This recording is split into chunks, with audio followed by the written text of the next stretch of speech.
four-star, to put his arm around the NATO commander and say, here's some advice. Because we certainly don't have the cultural acuity to fight overseas. And sometimes these allies can be a lot more of an intellectual fellow traveler, even though they don't have brigades behind them. So, no, we shouldn't give up, in my opinion. We shouldn't give up on any ally, on any partner, on any coalition force that's willing to join our ranks. It's a loss, in my opinion. Barry Crossman has a microphone in his hand. No, I was just actually on the same line that you were just talking about. I was going to ask, how do you see our involvement in NATO evolving over time? It's a primarily North American treaty organization and is, oops, is that better? Yeah. Okay, thanks. We see the North American Treaty Organization involving a certain expansion, but do you see it moving further, or do you see its mission changing?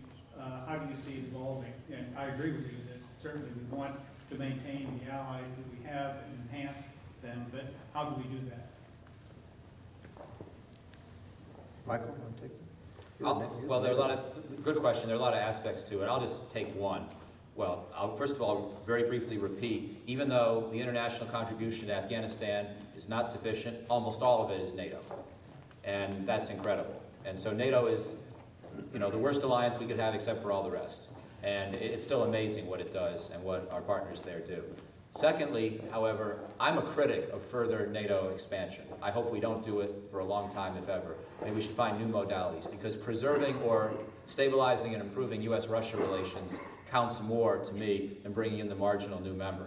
And there's no doubt that Russia has taken great offense at this, that it's been a difficulty. I would recommend, even though I tend to be part of the Washington consensus on a lot of issues, I would recommend a book by Dick Betts, the Columbia professor, who took on those of us in the Washington consensus on issues like NATO expansion. And whether you agree with him at the end or not, I think it's sobering to think about the second order effects of certain decisions like that. Again, this is a big question.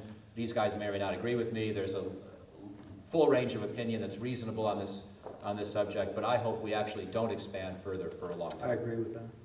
I would make one distinction. It's rather academic here between a standing alliance and a coalition. I think the coalition is the modality of choice for the future. And our experience with it has actually been pretty fascinating across our history. You know, we came out of the Korean War, and we had generals testify that said they never wanted to do another coalition like that again. And yet we came out of the Gulf War, and it became embedded in our national security strategy that we were going to work with partners. And I think the difference is, from the commander's perspective, we actually made it work. We figured out how to look at units that were provided by other countries and looked at their capabilities and then placed their capabilities appropriately. We can do something that no other country can do, which is to lead a military coalition. You just don't see that anywhere else. We don't want to lose that. I agree. Larry Song. Larry? I can. Oh, you have the mic. I could probably do it without it. Thank you, Jim. I'd like to come back to China for a second. The comparison with 1914 has been made at least twice today, with China being the rising power and us being essentially Great Britain. In 1914, we didn't have thermonuclear weapons. How would we have a conflict with China that involved a military activity that didn't result in a thermonuclear war? Yeah. Strategy, forces, and budgets. You want to start on down here? Well, the important thing is to recognize what's propelling China today. And to look at the historical impulse that starts a long time ago, plays out during the Boxer Rebellion, and then becomes, I think, crystal clear at the Treaty of Versailles, where China wanted one thing for participating with the Allied powers. They wanted Shandong province back. Okay? Instead, from the Germans, it was passed to Japan. And that was China's exposure to how, you know, all the rest of the countries operate here, and they felt betrayed. That was our chance to shape China. If you look at the events that took place shortly after that, you see the roots of the communist revolution starting to take place.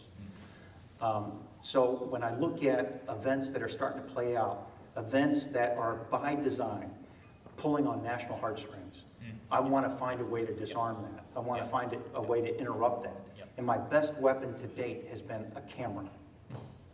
Oftentimes what we find is when we record this stuff and sort of put it up there for the world to see of this is the misbehavior that's going on, it has a really remarkable effect with the Chinese. They don't like it at all. They changed their tactics as a result of it. They haven't changed the strategic outcome they're trying to achieve with their own sphere of influence. That's fine. But I want to play the long game, not the short game here with China. I want to avoid the situation that we've been talking about here because it is too hard to imagine some sort of cataclysmic event here with China. It would come down to nations feeling their leadership threatened to the point where you'd have that kind of exchange. Our job is to not let that happen and to figure out how to represent national interests in a way that we don't let that happen. Let me make 2 points. First, I've made 2 trips to China as a guest of the PLA. And they generally tell me the following. Yeah, we're interested in protecting our perimeter, which is what Pat's talking about. But in the long term, historically, our greatest fear is internal rending and dissolution. This one guy told me, I thought it was interesting, he says, we have far more internal security defenders in our country than we have organized military. He said, our country falls apart because the haves and the have-nots, the urban versus the rural, the coastal versus the interior, and the different ethnicities. Most people think China is this homogeneous country. The truth is it's terribly heterogeneous and consists of many different cultures and languages and so forth. So it's not this monolithic culture that we think of. And now, external powers take advantage of internal dissolution. They understand that. The second, and this goes into the history of history and so forth, but there is this so-called great man theory of history. And that the Weimar Republic had its problems, but it probably would have sustained itself had it not been for the Great Depression and Adolf Hitler. In other words, you have a rend in the historical fabric, and an evildoer fills the void. And usually it's that combination that leads you to what you've just described. Wilhelm II was an entirely unique individual. And to try to take the Chinese leadership, which is, I don't know who the hell they are. I mean, they're fairly bland sorts of folks. But I don't see China falling into the great man. Now, if a Mao Zedong were to rise up, or if we were to see, a knight on a black horse suddenly show up in Beijing, entirely different story. But frankly, the analogy, I think, of 1914 is, and then you add the element of nuclear weapons, which has been the principal foil against great power war in the last 70 years. I think your point's well taken. I actually agree, even though I was the one saying, don't forget 1914 at lunch. I think the odds are we should be able to avoid this, but it's not a gimme. Right, I agree. And that's all I really would add. I'm going to give one last question. I think we're about to wrap this up, and I think it's appropriate that we let Lynn Novak ask the last question. But Lynn, before I give you the last question, I think we all owe you and the Tower Center staff here an extraordinary debt of gratitude. Let me introduce them very quickly to you. Lynn, who worked so hard on this, who's the Associate Director of our National Security Program. Luisa de Rosal, everybody in here, I think, has had some communication with Luisa, who is our Program Director, and our Coordinator and Public Affairs Officer, Jen Pune, who hails from a country called South Korea, I think. And before we give them a round of applause, I just want to say, I was watching my staff work the other day, and I was really listening to what General Cartwright said earlier. I heard him say it when he was here a few weeks ago, what a vital source of lifeblood for this country immigration is. I've got a Mexican American, I had a Bengali working there, a Japanese American, a Korean American, and Ray Rafidi, who's here, who's a Palestinian American. So, I mean, you know, the diversity, immigration, and what it brings to this country, I think it makes us a great country, and General Cartwright said it is absolutely vital for the future of the military in this country. So many immigrants who serve in our armed forces. So let's give the staff a big, big round of applause. Okay, Lynn, we're going to let you ask the last question, and then we're going to try to wrap it up. This is not actually a question, it's just a couple of points I wanted to make before we conclude here.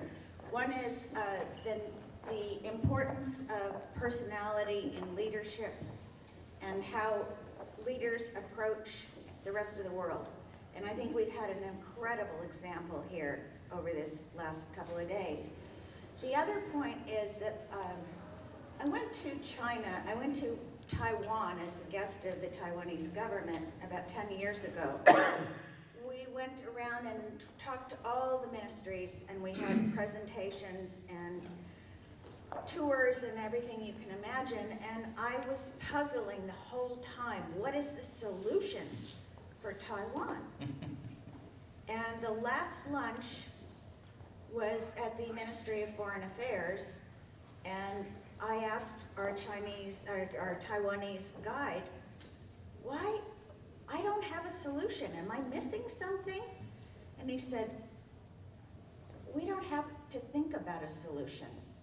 We can just go on 25, 50, 100 years. It doesn't bother us. And that's a perspective that I think we who are so solution-driven often don't even see. It was a real eye-opener for me. Okay, one last round from the panelists. Nope. That's the way we think about the Redskins. I don't think about that. I thought that's the way we thought about the budget. We're not far away from that with the Cowboys either. Okay, well, let's one last round of applause for everybody, and thank you very much for coming.